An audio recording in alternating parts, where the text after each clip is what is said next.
여러분 반갑습니다.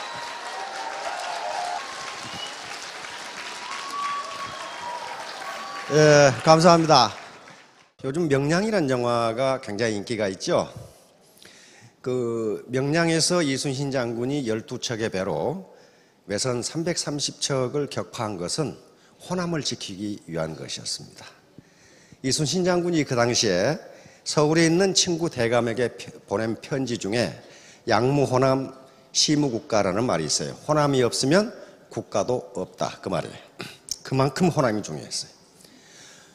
일본은 호남을 점령해야 조선을 점령할 수가 있고, 왜 그러겠어요? 여기가 곡창지대이기 때문에 여기를 점령하면 이순신 장군이 바다에서 보급로를 끊어도 자체 조달로 조선에서 전투를 할 수가 있어요. 조선은 호남을 뺏기면 국가를 뺏겨요. 그래서 사생결단을 하고 호남을 지켜야 돼요. 그래서 양무호남 시무국가라는 편지를 대감에게 보냈습니다. 만약 호남이 없다면 국가도 없다. 예, 한운부루. 이게 한가로울 한자, 구루문자, 안이불자, 비우자. 다시 말하면 한가로이 떠도는 구름은 비를 내리지 못한다. 구름의 최대의 임무는 비를 내리는 겁니다. 비를 내리면 온갖 생명체가 생명을 얻고 살아가요. 그렇죠? 비를 내리지 못하는 구름은 구름으로서의 가장 큰 임무를 방기한 거라고요. 애터미 사업의 가장 큰 목적은 사업자들이 돈을 버는 거예요. 돈이 인생의 전부도 아니다. 그러니까 돈이 인생의 전부가 아닌 건 틀림없는데 전부도 아닌 것 하나 제대로 못하면 전부인 인생은 어떻게 성공적으로 사느냐, 그런 말이에요 지금. 그러니까 구름은 비를 내리는 게 최대의 임무예요. 기업은 사업자들이 돈을 벌게 하는 게 최대의 임무예요. 그걸 제대로 못하면은 그건 기업이 아니야. 그건 망하고 없어져야 돼요. 마찬가지로 스폰서가 파트너들이 돈을 벌도록 하지 않으면은 스폰서의 임무를 방기한 거란 말이에요. 자, 그러면 이걸 하나하나 아주 신속하게, 시간이 없으니까 따져보도록 하겠습니다. 자, 다음. 자, 처음 오신 분들 세 가지 질문. 이것은 명확해요.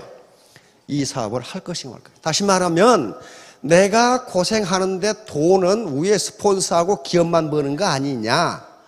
그리고 내가 노래간만큼 돈이 생기느냐. 베란다에 물건만 쌓이는 거 아니냐. 그것은 나중에 스폰서하고 그 다음에 여러 가지 회사의 정보를 분석해서 과연 그러는지 안 하는지. 가장 명확한 증거는 성공자가 있는지 없는지를 보시면 합니다. 그리고 성공자들이 얼마나 똑똑한 사람들을 보면 알아요. 앞에 나오신 걸 보면 어때요? 거의 대부분 반팽이에요. 그러면 나도 할 수 있다, 그렇게 되는 거예요. 똑똑한 사람만 성공하는 것은 그건 네트워크 사업으로서는 맞지가 않아요. 대중사업이 아니에요, 그것은. 두 번째는 나 같은 사람도 성공할 수 있냐. 나는 전업주부였다. 나는 지금까지 교사로서 한 30년 일했다. 나는 공직자로 있었다. 나는 어떤 다른 사업을 했었다. 나 같은 사람도 할 수 있느냐? 할 수 있어요. 길게 설명할 수는 없고 할 수 있어요. 그럼 어떻게 하는 것이냐? 이건 차차 알아가면 돼요. 괜찮은 직업, 디센트 잡이라고 그러는데 우리나라에 현재 대학을 졸업한 사람이 50만 명이에요. 1년에 50만 명이 노동시장으로 나온다고요. 대학원 졸업하는 사람이 약 5만 명이 노동시장으로 나와요. 그런데 그중에 괜찮은 직업의 일자리는 5만 개밖에 안 돼요. 나머지 45만 명은 어떻다는 거예요? 안 괜찮은 일을 한다는 거예요. 안 괜찮은 일.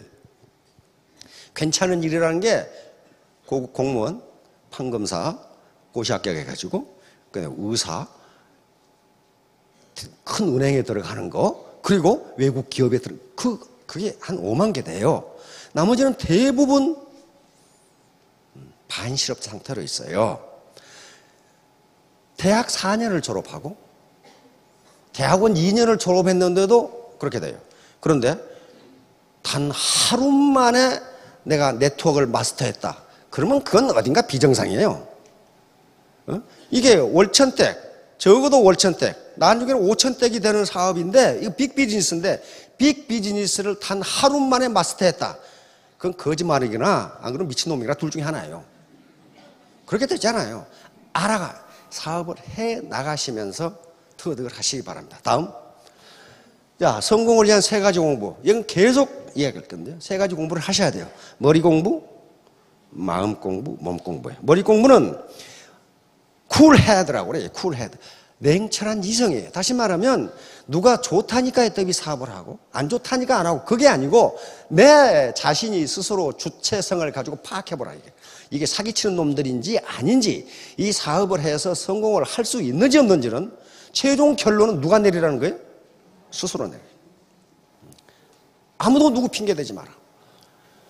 두 번째, 마음 공부예요. 이것은 따뜻한 마음, 다시 말하면 웜 하트인데요. 이것 말고도 단단한 결의, 다시 말하면 내가 반드시 성공하겠다는 결의가 있어야 돼요. 독일의 철학자 니체라는 사람이 있습니다. 다음에 또 언급할 기회가 나면 언급하겠지만은 왜 살아야 하는지를 아는 사람은 어떤 상황도 견뎌낼 수 있다. 니체의 그 말 때문에 희망을 얻고 살아난 사람이 굉장히 많아요. 왜 살아야 하는지를 아는 사람은 정신의학의 어프로치 방법이 그게 하나 있어요. 의미치료예요. 보통 우울증에 걸린 사람들이 왜 우울증에 걸리는가 봤더니 물론 호르몬의 이상도 있지만은 살아야 할 의미를 모르는 거야. 내가 왜 살아야 되느냐 말이에요. 그래서 니체의 그 말, 왜 살아야 하는지를 아는 사람은 어떠한 상황에서도 견뎌낼 수 있다. 이것을 자기 자신에게로 바꿔보세요. 왜 부자가 되어야 하는지를 아는 사람은 어떤 상황도 견뎌낼 수 있다. 나는 내 부모님을 잘 모시겠다. 나는 내 자녀들이 하고 싶은 공부를 하도록 하겠다. 나는 지금까지 집이 가난해서 못했던 공부를 내가 벌어서 한번 해보겠다. 라든가 나는 우리 남편하고 같이 유럽 여행을 한번 해보겠다든가 나는 전원의 집을 사서 내가 어떤 사회에 봉사하면서 한번 살아보겠다.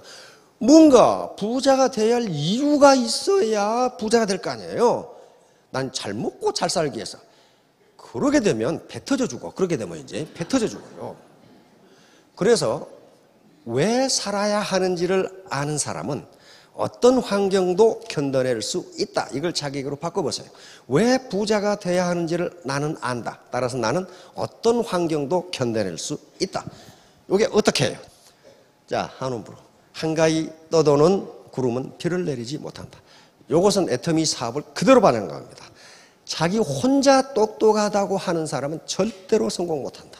같이 구름이 비가 내리려면 막 어우러져야 하듯이 막 어우러지지 않으면 비를 내리지 못한다. 육유라는 사람의 유교 만조라는 시에 나오는 한 대목입니다. 알겠죠? 한운 불성.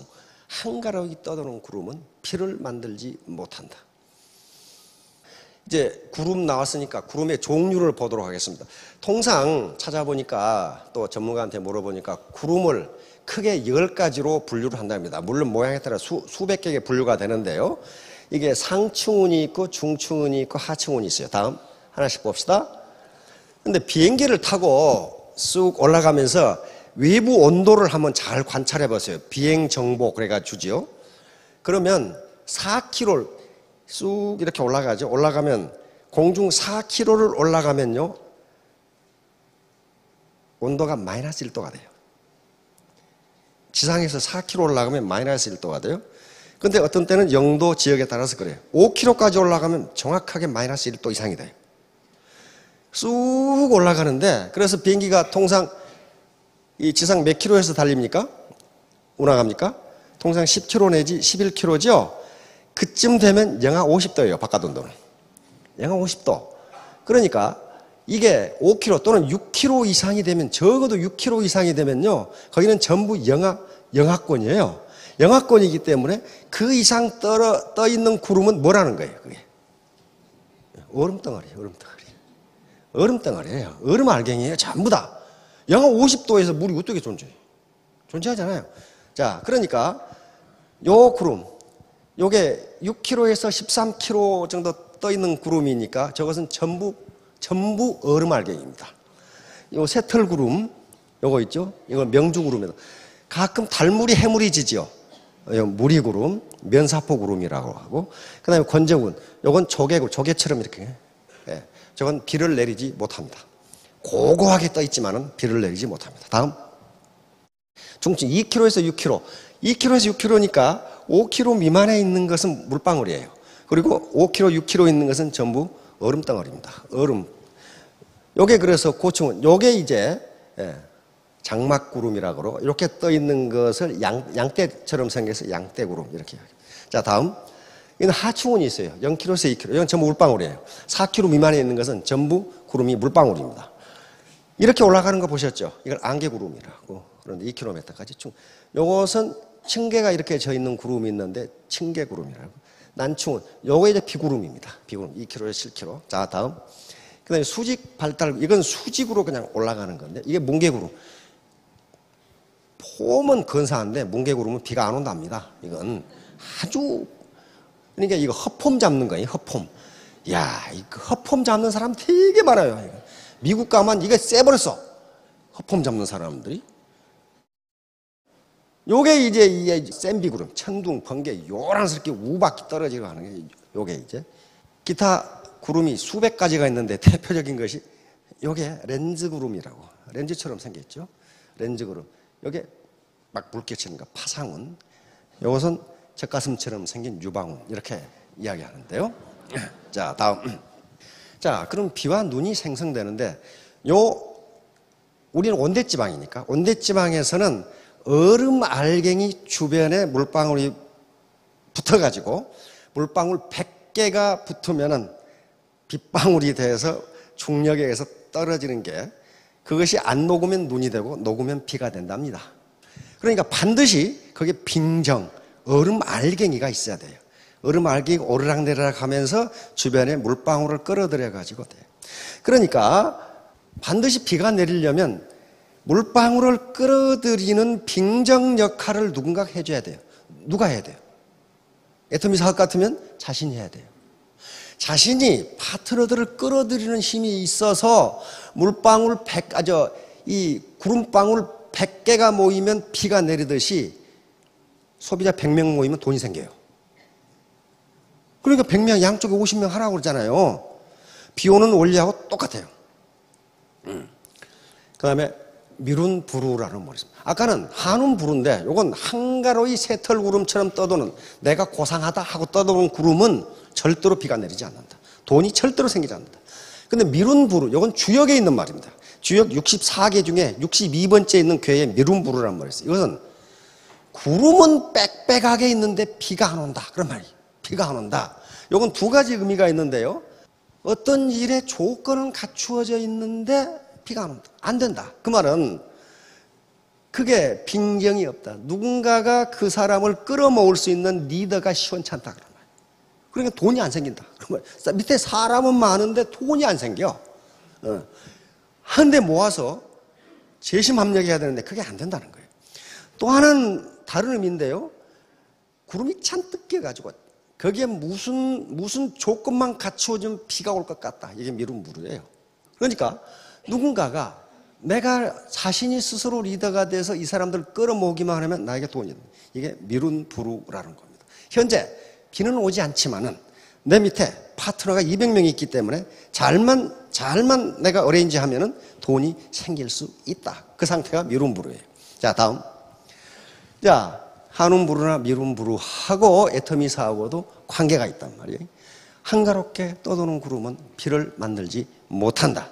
그러니까 시스템에 참여하지도 않고 혼자 고고하게 있는 사람은 절대로 성공하지 못한다. 적어도 100명 이상과 인터랙션, 상호작용을 해야만 돈이 생긴다. 물방울 100개가 모여야 빗방울이 되는 거하고 똑같다. 자, 다음. 비가 내리게 하는 거예요. 배팅은 드라이아이스하고 똑같아요. 비가 안 내리는데 드라이아이스에 들이다 뿌려가지고 비가 와요. 비가 오는데 내린 비의 가치보다 드라이아이스 값이 더 들어가. 그 뭐 하려 뿌리냐 이거야. 만약에 이것이 경제적이라면 지구상에 사막은 없애야 돼요. 다 뿌려서 만들면 될 거 아니야. 그렇게 안 돼요. 지금 현재 기술로는 안 된다고. 그 다음에 허풍 치는 사람은 뭉게구름하고 똑같아요. 폼은 건사한데 비는 안 와. 그 다음에 일확천금 하는 사람은 소나기 구름하고 똑같아요. 천둥 번개를 쳐다가 비는 몇 방울 뚜둑 떨어지고 어디 가고 없어.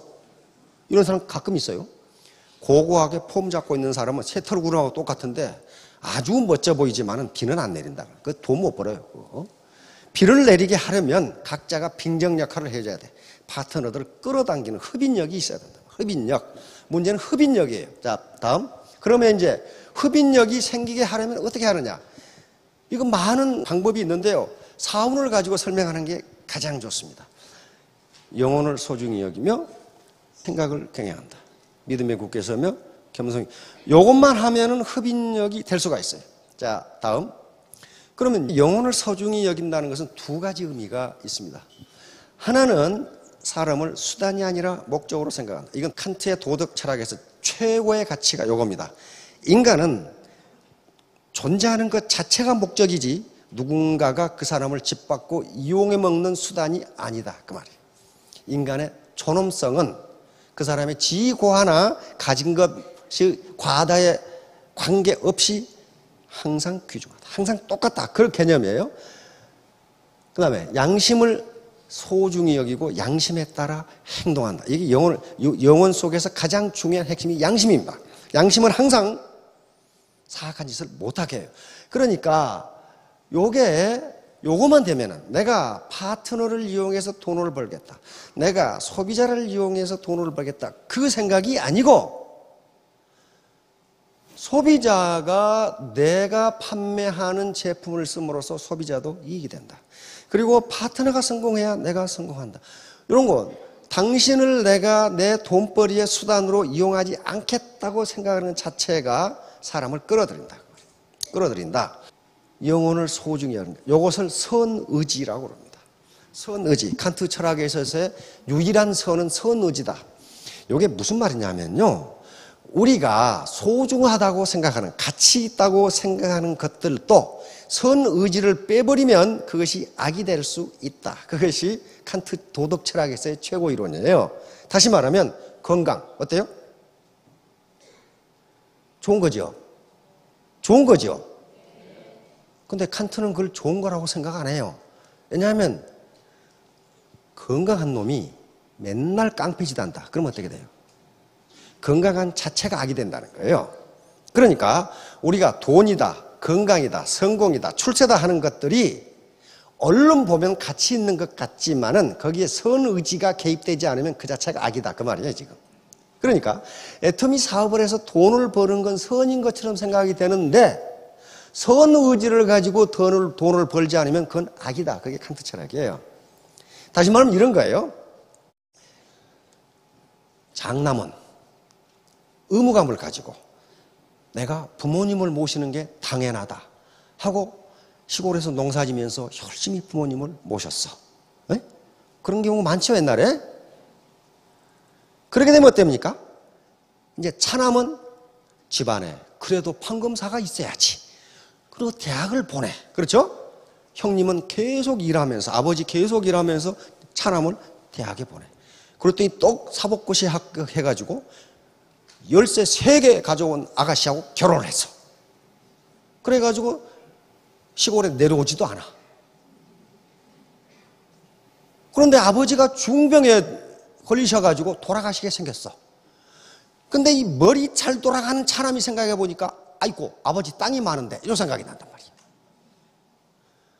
그래가지고 두 부부가 속닥속닥 계산을 해가지고 즉각 시골로 내려가서 중병에 걸린 아버지를 열심히 간호해. 그럼 어떻습니까?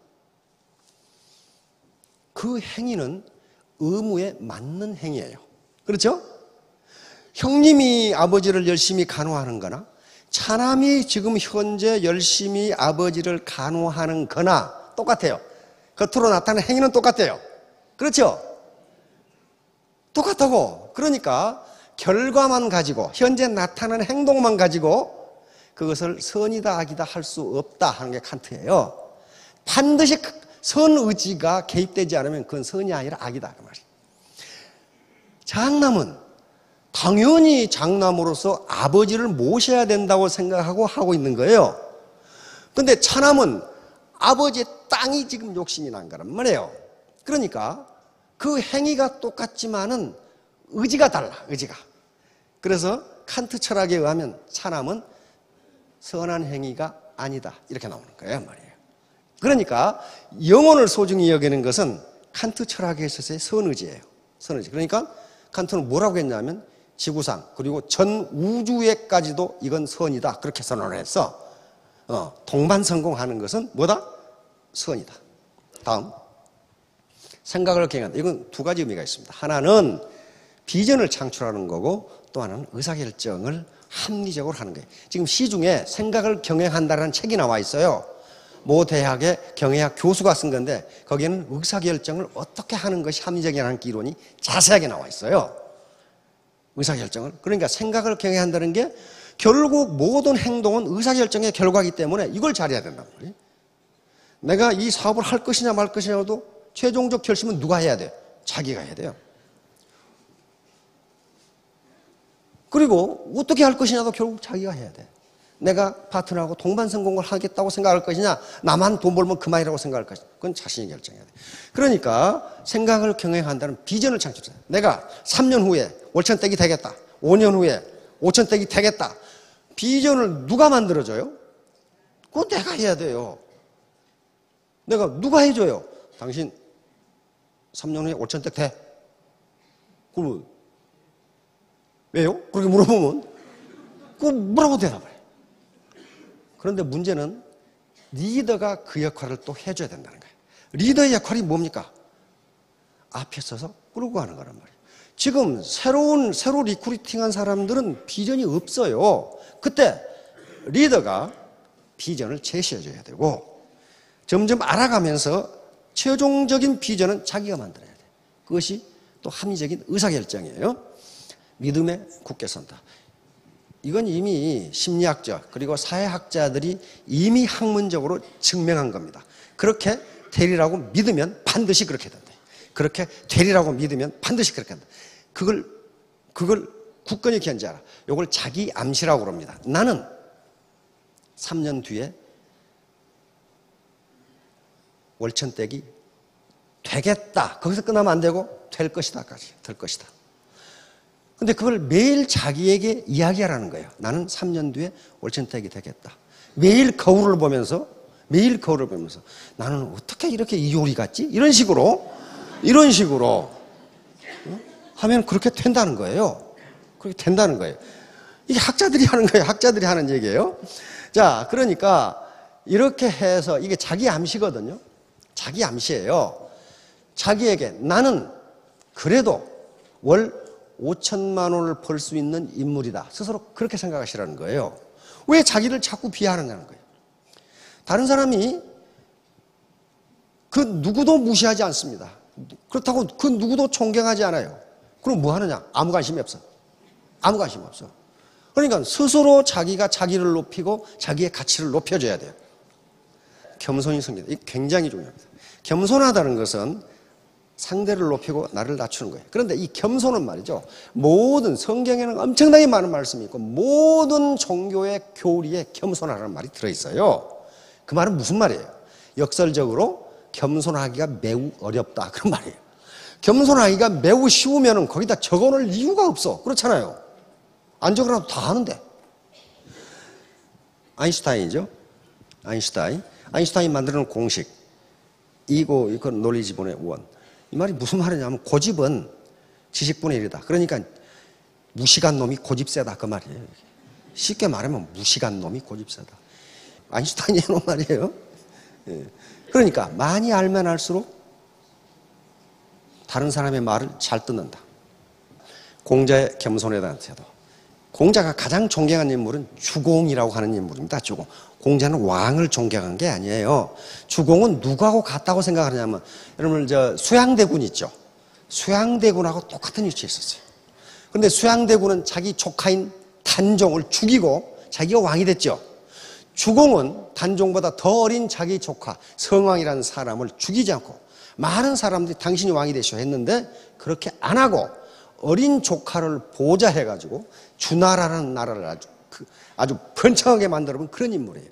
그래서 공자는 그 인물이 가장 존경할 만한 인물이다. 욕심을 내지 않고. 그런데 그래서 논어에 보면은 내가 오늘 밤 꿈에 주공을 만나 뵙지 못했다. 그 말이 나와요.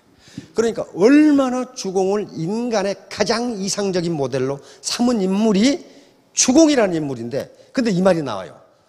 설사 주공 같은 훌륭한 재능을 갖추었다 하더라도 교만하고 인색하다면 그 나머지는 볼 것도 없다. 주공처럼 훌륭한 인물도 교만하고 인색한가. 주공과 같이 훌륭한 인물이라도 교만하고 인색하다면 볼 것도 없다. 나머지는 그 인간으로서 가치가 없다. 그런 얘기예요 지금. 그런데 왜 공자가 그런 얘기를 했겠어요? 덕을 베풀면 경사가 있다. 그런 얘기. 엄청나게 많이 나오는데 너희 중에 누구든지 크고자 하는 자는 너희를 섬기는 자가 되고 너희 중에 누구든지 으뜸이 되고자 하는 자는 너희의 종이 되어야 하리라. 누구든지 자기를 높이는 자는 낮아지고 자기를 낮추는 자는 높아지리라. 많이 들어봤죠? 이 말씀이 굉장히 많아요. 자, 다음. 벼는 익을수록 고개를 숙인다. 다시 말하면 아예 반팽이는 잘 따라가고 성공해요. 근데 중간 반팽이가 있어. 중간 똑똑이. 그게 우리 속담이 딱 맞아. 선무당이 사람 잡는다는 얘기 있어요. 그리고 반풍수 집안 망친다는 말이 있어요. 응? 네. 못된 송아지 엉덩이 뿔난다는 말도 있고 서툰 목수 연장 타단다는 사람이 있어요. 그런 속담도 있어요. 전부 맞아요. 자, 다음. 어린이는 어른의 아버지. 워즈워즈가 자기 글로 이걸 썼어요. 내가 왜 이렇게 이야기했는가. 어린이의 순수한 마음을 어른이 배워할 필요가 있다. 또 어린이의 행동을 보면 그 부모가 어떻게 행동하는지를 알 수 있다. 그렇게 해놨어요. 맞죠?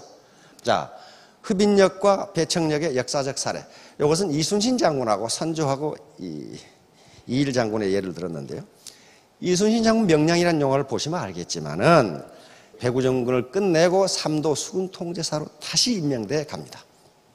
갈 때 완전히 고문을 당해가지고 혼자 몸인데 이순신 장군이 전라 우수영 해남을 향해서 가면 갈수록 따라오는 사람이 점점 많아져. 점점 많아져. 그래서 120명, 100여 명밖에 안 되던 군사가 1000명으로 늘어나요. 그리고 백성들이 명량에 모여든 피난선이 수백 척이다 이렇게 됐어요. 그래서 이순신 장군이 난중일기에 그 말이 나와. 너희들은 어쩌자고 적들이 저렇게 바다를 메우고 있는데 적선이 어쩌자고 여기 있느냐. 그러니까 우리는 장군만 믿고 여기 있는 것입니다. 다시 말하면 장군을 따라가면 살 것 같아서. 이순신 장군이 가면 사람들이 따라와. 그냥 따라와. 그리고 술도 주고 밥도 주고 군사 이제 쌀도 주고 군량 먹이라고 옷도 주고 그렇단 말이에요. 근데 선조는 야반도주했거든요. 밤중에 도망갔거든. 밤중에 도망가는데 백성들이 임금 어가에 말이지 돌팔매질을 하고 관가하고 궁궐에다 불을 질러버리고 선조는 나만 살자 하고 도망을 가잖아요. 그러니까 백성들이 안 따르는 거예요. 처음에 선조를 따라서 도망갔던 사람들이 굉장히 많은데 끝까지 따라간 사람이 몇 명 안 돼요. 다 도망가버려 중간에. 네. 마찬가지로 이순신 장군이 전라 좌수영이 여수에 가 있는데 여수에서 한산도로 전라 좌수영을 옮깁니다. 그렇게 옮겼던 이유는 제2차 진주성 전투에서 진주성이 일본군에 함락돼 버립니다. 그러면 그 당시 임진왜란 때 우리 육군은 지리멸렬했기 때문에 진주성이 무너지면 어떻게 됩니까? 여수가 위험해요. 그렇죠? 여수가 위험하니까 전라 좌수영을 한산도로 옮겨버립니다. 그런데 그 당시 우리나라 섬에는 사람이 살지 않았습니다. 왜? 사람이 못 살게 했어요. 그것을 공도정책이라고 그래요. 섬을 비워놓는 정책. 왜구들이 워낙 준동이 심하고 노략질이 심하기 때문에 그 당시 우리 군사력으로서 백성을 지킬 방법이 없어. 섬에 있는 백성을. 그러니까 섬에는 아예 사람이 못 살게 했어요. 그리고 섬에서는 아예 농사를 못 짓게 했어요. 왜냐하면 외구가 다 뺏어가니까. 그런데 한산도로 가니까 백성들이 한산도까지 따라오는 거예요. 그냥 군사 먹일 식량도 없는데 백성들이 한산도까지 따라와. 왜? 장군을 따라가면 살 것 같아서 따라가는 거야. 그러니 이순신 장군은 어떡하겠어요? 먹일 식량이 없어. 한산동 농사를 안 짓기 때문에. 그래 처음에는 뭐 미역이라든가 해산물 뜯어서 먹이고 집까지 캐서 먹이는데 이게 속수무책이야. 그래서 조정에 한산도에서 농사를 짓게 해달라고 장계를 올립니다. 장계를 올려요. 그런데 정부에서는 미적거려. 안 해줘.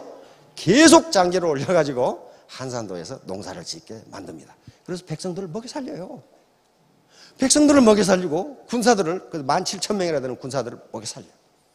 그러니까 장졸들이건 백성들이건 장군만 따라가면 살 것 같다. 장군만. 그러니까 따라오는 거예요.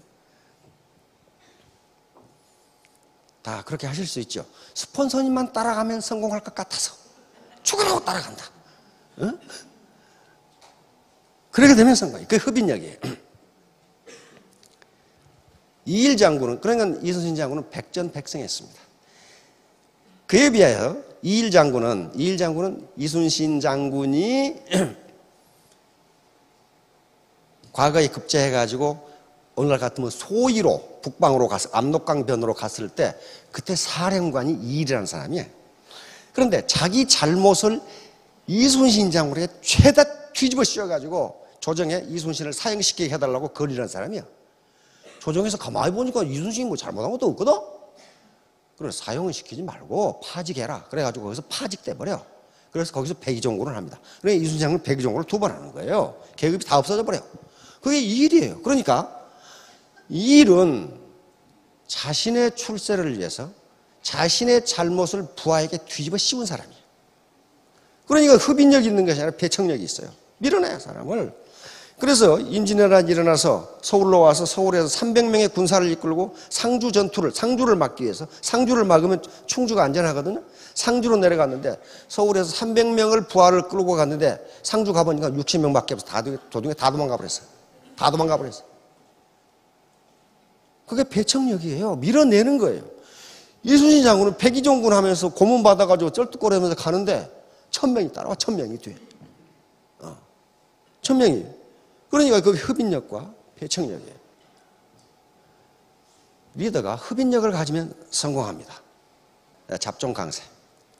잡종강세에 대해서는 모르는 사람이 없어요. 다시 말하면 서로 이종끼리 교배해서 나온 자손을 잡종이라고 합니다. 현대차가 하이브리드 카 그러는데 하이브리드 카 말이 멋지지만은 우리말로 번역하면 잡종차 그 말이에요. 그게 잡종차. 하이브리드란 말이 잡종이란 말이거든요. 그러니까 이것도 되고 저것도 되고 다 된다. 자, 그런데 왜 잡종이 강세인가에 대해서는 학자들마다 그 이유를 잘 몰라요. 잘 몰라. 이론이 많아요. 그러나 잡종 강세에 대해서는 다 동의합니다. 그렇다. 유전학적으로 그래서 우리 이 전통적으로 동성 동본 금혼이라는 걸 했습니다. 그렇죠? 그걸 유전학을 알았는지 몰랐는지 모르지만 아마 경험적으로 알았을 거예요. 동족끼리 결혼하면 거기에 나오는 자손은 열성이다. 나쁜 점만 다 타고난다. 그거란 말이에요. 그러니까 어떤 문화가 다양성을 갖지 않으면 그 문화가 세계적인 문화가 될 수 없어요. 여러 가지 문화가 결합이 돼서 나옵니다. 소위 시너지 효과라는 것도요. 각각 기능이 다른 사람들이 모여야 시너지가 나와요. 같은 기능을 가진 사람, 같은 생각을 가진 사람, 같은 교육을 받은 사람이 있으면 절대로 시너지가 나오지 않습니다. 그렇듯이 바로 잡종이 모여야 성공을 하는데 애텀이야말로 잡종의 극치를 이루고 있어요. 아주 극치야, 극치 이거. 왜? 진입 장벽이 없어. 아무나 하고 싶은 사람 다 들어와. 학력, 경력, 나이, 성별 아무것도 따질 것이 없어요. 그러니까 온갖 잡종이 다 들어와. 내 파트너가 어떤 종자가 들어올지 전혀 몰라요. 전혀 몰라. 전혀 몰라. 하다못해 동네 친목계도 개원으로 누가 들어온다 하는 것은 다른 사람 다 알아. 동네 친목계인데 이웃동에 사람이 들어올 수는 없어요. 그러잖아요. 동창회 갔는데 엉뚱한 엉뚱한 학교 나온 놈이 들어와 있더라. 그런 거 없어. 그러니까 동창회 가면 누가 와 있을까? 어떤 사람이 멤버라는 걸 알아요. 근데 애터미는 자기 파트너가 어떤 인간인지 전혀 몰라. 이게 전혀 몰라. 그러니까 어때요? 잡종의 극치예요. 이게 잘 리더가 통합을 하면은 엄청난 시너지가 나옵니다. 원래 시너지가 나오는 소위 이 집단 지성이 나오는 조건 중에 그게 들어있어요. 다양성이라는 것이 들어있어요. 다양성. 다양하지 않은 집단은 절대로 집단 지성이 나오지 않는다. 그렇게 돼 있어요. 옛날에 브레진스키라고 하는 미 국무장관이 있습니다. 무슨 얘기를 하다가 한국은 현재 상태로서는 절대로 노벨상을 받을 수 없다 그랬어요. 왜 그러냐 그랬더니 순수 혈통만을 주장한다는 거예요. 한민족 하는. 그래가지고는 거기서 우성이 나오지 않는다. 지금 다행히 어떻습니까? 우리가 다문화로 되고 있어요. 이제 글로벌화 돼야 되죠. 그러니까 애터미가 이렇게 글로벌화 되고 하는 것이 바로 우리 리더분들, 여기 계신 분들 다 리더분이 되실 텐데요. 리더분들이 그 잡종들을 잘 어레인지하기 때문에 그래요. 어레인지. 나같이 똑같이 생각하라. 그건 안 돼요. 이게 집단지성이에요. 자, 이 이론은 바로 일리안 모튼 휠러 박사가 개미를 연구하다가 발견한 겁니다. 하버드 대학 교수이고 생물학자인데요. 흰개미 하나하나는 절대로 그런 집을 지을 수 없다. 그런데 어떻게 그렇게 에어컨디셔닝 시스템이 잘 된 집을 지을 수 있느냐는 거예요. 에너지를 하나도 안 쓰는데 자연적으로 개미집의 실내 온도는 항상 1년 내내 24도가 유지되도록 만들어놨다는 거예요. 그 지성이 어떻게 나오느냐? 그래서 거기서 컬렉티브 인텔리전스, 집단지성이라는 말을 붙이게 됩니다. 이런 것들입니다. 휠러 박사가 연구한 게 프란시스 골턴이라는 사람이 있습니다. 이 사람은 우생학의 창시, 영국의 학자인데요. 우생학을 창시한 사람. 우생학이라는 게 아주 끔찍한 학문입니다. 다시 말하면 좋은 종자와 나쁜 종자는 따로 있다. 그래서 좋은 종자가 출세하고 돈 벌고 잘 사는 것은 자연법칙이고 머리 나쁜 놈이 못 사는 건 자연법칙이니까 내버려 둬라 그 말이에요. 그게 우생학이에요. 아주 끔찍한 거예요. 독일이 전쟁을 일으킨 것도 우생학에 근거한 것입니다. 게르만 민족이 세계에서 가장 우수하기 때문에 다른 민족은 다 쓸어버려야 된다. 그러면 세계가 좋아질 거 아니냐. 그 끔찍한 우생학이에요. 그 우생학을 만든 사람이 영국의 학자인 프란시스 골턴이라는 사람인데 그 사람이 이상한 걸 발견했어. 이상한 걸. 자기 우생학하고는 맞지가 않아. 전혀 맞지 않는 사실을 발견한 거예요. 황소가 있는데 황소 전문가에게 그 황소의 무게가 몇 킬로그램이냐, 몇 킬로그램쯤 되겠느냐라고 했고 전혀 엉뚱한 황소하고는 아무 관계도 없는 동네 사람한테 황소가 몇 킬로그램 되겠냐 했더니 황소 전문가가 실제로 더 가까워, 황소 무게. 이번에는 황소 전문가하고 동네 사람, 아무 황소하고 관계도 없는 동네 사람 10사람을 모아놓고 황소의 무게가 몇 킬로그램이 되겠느냐라고 했더니 동네 사람 10명이 말한 답이 황소 무게에 거의 가까워. 그걸 발견했어. 이 사람 우생학 만든 사람이야. 그러니까 아무것도 아닌 사람들이 10사람 모여서 황소 무게를 가늠을 하니까 그게 거의 정확하더라는 거예요. 뭐 때문에? 상호작용 때문에. 상호작용. 저기 한 500kg 하면 될까? 아니야. 저기 한 450kg 하면 되겠는데 그럴까? 무슨 근거로? 이렇게 하다 보니까 거의 황소 무게에 가까워지더라는 거야. 이게 집단지성이에요. 그러니까 애터미 사업 각자는 스펙이 전부 다르고 경험이 다르고 학력이 다르고 성별, 문화 구조, 가치관이 다르지만은 모여서 상호작용을 하면은 그런 집단지성이 나온다는 거예요. 자, 다음. 이게 개미가 이렇게 흰 개미가 이렇게 지어놨는데 왜 이렇게 지어놓냐면요. 에어컨디셔닝 시스템이에요. 밤에는 따뜻하고 낮에는 시원하게 만든 거예요. 이걸 인간이 개미집을 뜯어보고 이렇게 지으니까 냉방시설, 난방시설을 안 틀어도 실내 온도가 24도로 유지되더라는 거예요. 이게 집단지성이에요, 지금. 자, 철근 콘크리트 건물을 생각해 보자. 자, 각자 우리 이 회원분들은 모래와 자갈이라고 할 수 있습니다. 단단해. 전부 단단해. 어떤 사람이, 저 사람 대단한 사람이라고 그러더라고. 근데 대단한 사람이 뭔가를 찾아봤더니 대가리가 단단한 사람. 이렇게 돼 있어요. 그러니까 대단한 사람이라는 게 별거 아니에요. 그런데 아무리 모래와 자갈이 튼튼하더라도 각자 있어서는 절대로 건물을 세울 수가 없어요. 그것이 시멘트와 물렁물렁한 물이라고 하는 것이 합해져야만 돼요. 그리고 그걸 철근으로 연결해 줘야 고층 건물을 세울 수가 있어요. 그러면 이 철근이라는 게 바로 라인이라고 할 수 있습니다. 조직이에요, 조직. 물과 시멘트는 신뢰예요, 신뢰. 서로 믿고 베풀고 하는 신뢰란 말이에요. 아무리 개인이 모래와 자갈같이 단단하더라도 그 각자는 각각을 가지고는 절대로 건물을 세울 수가 없어요. 건물을 세운다? 돈을 번다. 바로 우리 속담에 벼는 익을수록 고개를 숙인다. 덜 익은 놈은 고개를 빳빳하게 쳐들고 있어요. 이렇게. 서양 속담에 empty cans make most noise 이렇게 돼 있어요. 빈 깡통이 제일 시끄럽다 그 말이거든요. 그러니까 혹시 무슨 미팅 하다가 계속 떠든 놈이 있으면 아 저는 빈 깡통이로구나 그렇게 생각하시면 돼. 다시 말하면 서로 자기 말만 하지 말고 인터랙션을 해라 말이에요. 상호작용을 하면은 거기서 집단지성이 나온다. 집단지성이 나온다. 자 다음. 자 결론 해불량수. 바다 해자 아니불자 사양할 양자 물숫자입니다. 바다는 물을 골라서 받아들이지 않는다. 바다가 물을 골라서 받아들이는 거 봤어요? 아닙니다.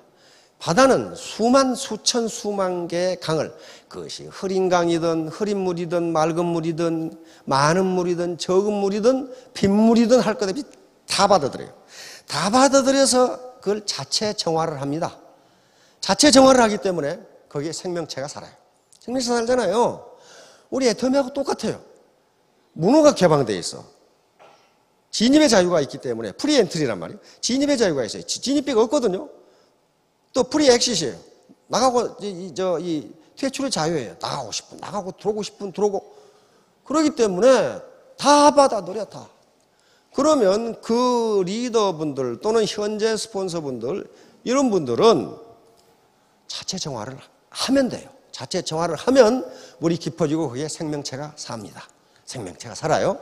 바다는 스스로 얕기 때문에 모든 물을 받아들인다. 그렇게 됐어요. 다시 말하면 겸손하기 때문에 다 받아들여요. 바다가 높다면 못 받아들여요.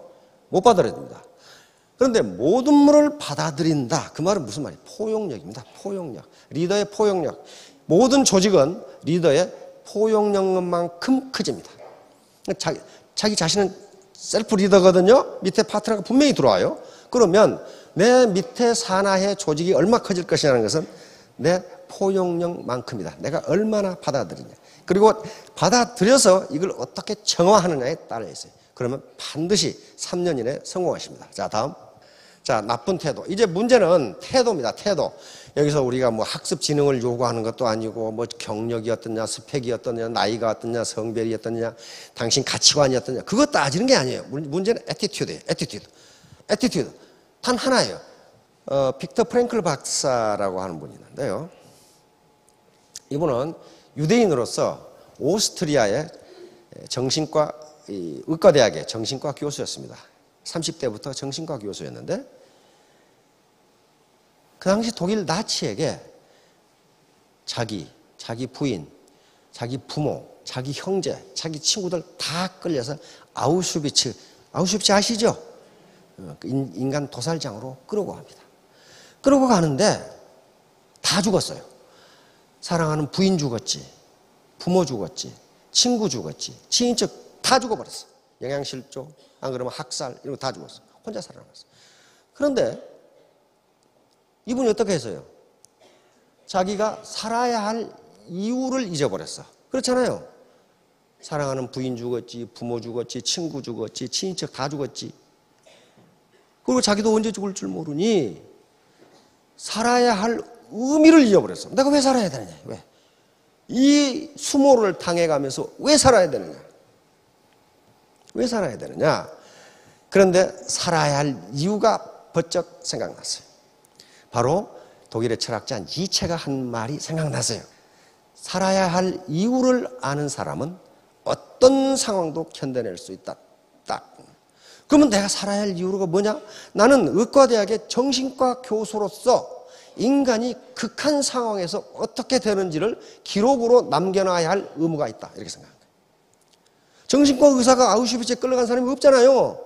그러면 인간이 이 극한 상황에서 정신 상태가 어떻게 되는지 내가 직접 경험했으니까 기록으로 남겨두고 가르쳐야 된다고 생각한 거야. 그래서 거기서 살아야 할 의미를 찾습니다. 살아야 할 의미를 찾기 때문에 어떻게 돼요? 어떻게든 살아남아야 돼요. 어떻게 살아남아야 되느냐? 나치는 일을 시켜 먹었기 때문에 비실비실 한다든가 몰골이 허접하다든가 한 놈 다 가스실로 다 보냈어요. 가스실로 보내가지고 어떻느냐? 죽여가지고 기름을 짜가지고 비누를 만들었거든요. 그리고 뼈는 비료로 썼고 머리털은 깔아가지고 모포 만들었거든요. 그렇게 되니까 나치에게 내가 건강하다는 걸 보여줘야 돼. 근데 나치가 하루에 준 물이 한 컵이었답니다. 한 컵이야. 먹을 거라고는 멀건 국물, 군대에서 통상 항우 도강탕이라고 그래요. 항우가 소가 건너간 소고기국이야. 그냥 발만 이렇게 딛고 건너간. 고기가 하나도 없어. 어떤 놈이 다 건져 먹었는지. 옛날에 그랬다 그 말이 지금은 안 그럴 거예요. 그래서 처음에는 항우 도강탕이라고 그랬는데 나중에는 더 먹을 거니까 항우 질주탕이라고 그랬거든요. 근데 그런 거 조금 주고 말아. 그런데 어떻게 하는가? 이 사람이 하루에 주는 물 한 컵을 가지고 반 컵은 마시고 반 컵은 세수하고 목욕하고 수염 깎는 데 썼습니다. 기록이 돼 있어요. 시중에 가면은 죽음 후 수용소에서 그 제목으로 번역되어 있는데 원래 제목은 삶의 의미를 찾아서 그렇게 돼 있어요. 다시 말하면 유리 조각으로 깎고 깨끗하게 세수하고 그래야 건강하게 보여야 내가 죽지 않고 살아남아서 이 처참한 기록을 기록으로 남길 수 있다는 거예요. 그래서 살아남았어요. 그때 한 말이 요거예요. 인간에게서 모든 것을 빼앗아갈 수 있으나 나치가 모든 걸 빼앗아갔어요. 단 한 가지만은 빼앗아갈 수 없다. 어떤 환경에서도 자신의 태도를 선택하는 것, 그래야 자신의 길을 선택하는 인간은 맨 마지막 자유만은 뺏을 수 없다. 그게 자유예요. 내가 물 한 컵을 가지고 반 컵을 먹고 반 컵으로 면도 하고 세수하고 목욕까지 하는 이 자유, 그건 내 애티튜드예요. 내 태도예요. 내가 살아남아야 되기 때문에. 그렇죠? 이것만은 뺏을 수 없다. 그러므로 나는 자유인이다. 나치가 아무리 나를 핍박해도 내가 내 행동을 선택하는 것은 내 자유다. 이 자유만은 나치도 뺏을 수 없다. 바로 철학자 니체의 말에서 이걸 생각난 거예요. 자, 다음. 우리가 더 이상 상황을 변화시킬 수 없을 때는 우리 자신을 변화시켜야 한다. 그 나치는 어쩔 수가 없어. 내 태도를 변화시키잖아요. 그래서 살아남아서 정신분석학에 정신병을 고치는데 지금 세계에서 거의 이 방법을 씁니다. 왜냐하면 우울증 환자를 치료하는데 옛날에는 어렸을 때에 어떤 경험을 했냐고 치료했는데 그게 아니라는 거예요. 사람이 살아야 할 이유를 잃어버리면 자살한다는 거예요. 그래서 이 사람 치료 방법, 접근 방법은 당신이 왜 살아야 하는지 살아야 할 이유를 가르쳐 주는 거예요. 그러면 어떻게 됩니까? 내가 왜 부자가 돼야 하는지 그 이유를 아는 사람은 어떤 수모도 참을 수 있다 해요. 어떤 간절하게 부자가 돼야 할 이유가 없는 사람은 조그만 수모도 못 참아요. 이 사람은 엄청난 수모를 참고 견뎌내서 결국 세계 정신분석학계로 완전히 바꿔버린 거예요. 자, 다음. 애티튜드. 100점 만점이죠. 태도라는 영어 알파벳 순입니다. 그런데 우리의 능력은 1%예요. 리더들이 올라와서 내 능력으로 된 것이 아니다. 그거 겸손해서 그런 것이 아니고 진짜 그래요. 나머지 99%는 태도입니다. 내 마음가짐. 태도를 결정하는 것은 내 자유예요. 내 자유. 내 자유의지. 주도적인 삶. 그것에서 결정되면 돼요. 자, 다음. 여러 가지 해놨는데요. 돈 해봐야 72점밖에 안 돼요. 알파벳 순입니다. 어빌리티, 능력 해봐야 78점, 지식 해봐야 96점, 태도가 100점입니다. 다시 말하면 부모로부터 아무리 많은 돈을 물려받아도 태도가 엉망인 놈은 그거 지키지 못한다예요. 지키지 못한다. 아무리 능력이 있어도 지 잘났다고 떠든 놈은 성공 못한다요. 물이 100도에서 끓는데 96도에서 끝나버린다. 중요한 것은 능력이 아닙니다. 내가 왜 부자가 되어야 되는지를 그 이유를 발견하십시오. 그리고 작은 수모를 참고 3년 뒤, 5년 뒤에 스타마스터, 로얄 마스터가 되시기 바랍니다. 예, 감사합니다.